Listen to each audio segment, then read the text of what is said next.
আসসালামু আলাইকুম everyone, welcome back to my channel Roshni's kitchen. আমি আবারও হাজির হয়ে গিয়েছি নতুন একটি রেসিপি নিয়ে। আর আজ আমি বানিয়ে দেখাবো খুব অল্প উপকরণে অল্প সময়ের মধ্যে ফ্রাইড ব্রেড চকলেট। ছোট সোনামণিদের অসম্ভব মজাদার এই রেসিপিটি আপনারা বাসাতে একবার হলেও ট্রাই করে দেখবেন। সকালের আর বিকেলের নাস্তা হিসেবে জমে যাবে। প্রথমে এখানে আমি পাউরুটি নিয়ে নিয়েছি 4 পিস, আর ডেইরি মিল্ক চকলেট 2টি নিয়েছি।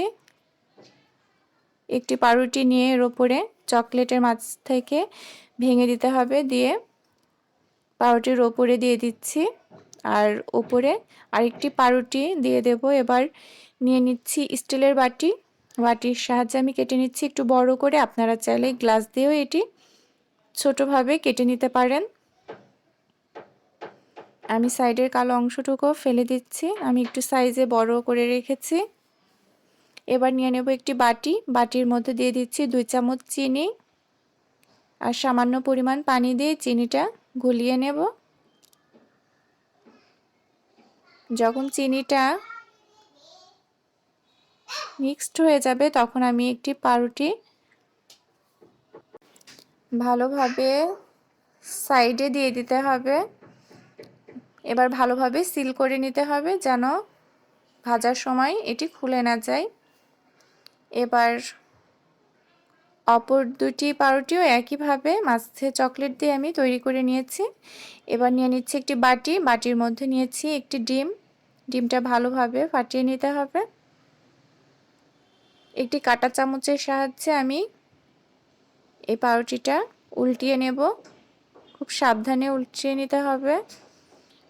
এক সাইডে মিক্সড হয়ে গেলে আরেক সাইডেও মিক্সড করে নিতে হবে। আর নিয়ে নিচ্ছি আমি টোস্ট বিস্কিট, আগে থেকে গুঁড়ো করে নিয়েছি। আপনারা চাইলে পাউরুটিরটাও গুঁড়ো করে নিতে পারেন।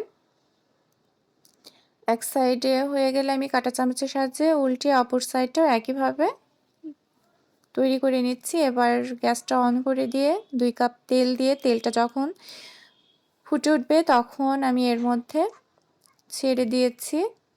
এক সাইডে যখন বাদামি কালার হয়ে আসবে আমি অপর সাইডটাও কাঁটা চামচের সাহায্যে করে নিয়েছি। ব্যাস তৈরি হয়ে গেল। খুব অল্প সময়ের মধ্যে বিকেলের নাস্তা হিসেবে আপনারা ঝটপট তৈরি করে ফেলতে পারবেন। অসম্ভব মজাদার একটি রেসিপি, অসম্ভব খেতে। আপনারা দেখতেই পাচ্ছেন কতটা দারুণ লাগছে দেখতে, খেতেও অসম্ভব মজা। বাসাতে একবার হলেও ট্রাই করে দেখবেন। আমি মাঝের অংশটা আপনাদের কেটে দেখাচ্ছি। আমি একটি চাকুর সাহায্যে মাঝের অংশটা কেটে দেখাচ্ছি, দেখেন।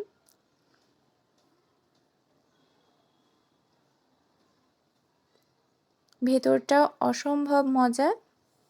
আর বাচ্চারা যেহেতু চকলেট পছন্দ করে, বাচ্চারাও এটি খেতে পছন্দ করবে। আমার রেসিপিটা আপনাদের কেমন লাগলো প্লিজ কমেন্টের মাধ্যমে জানিয়ে দেবেন, শেয়ার করবেন, আর সাবস্ক্রাইব করতে ভুলবেন না। যারা আমার চ্যানেলটিতে সাবস্ক্রাইব করেছেন তাদেরকে অসংখ্য ধন্যবাদ। আর যারা এখনও পর্যন্ত আমার চ্যানেলটিতে সাবস্ক্রাইব করেন নাই তারা সাবস্ক্রাইব করে দেবেন। পাশে থাকা বেল আইকনে ক্লিক করলে প্রতিদিনের আপডেট আপনাদের কাছে পৌঁছে যাবে। আমাদের জন্য দোয়া করবেন। আপনারা সুস্থ থাকবেন, ভালো থাকবেন।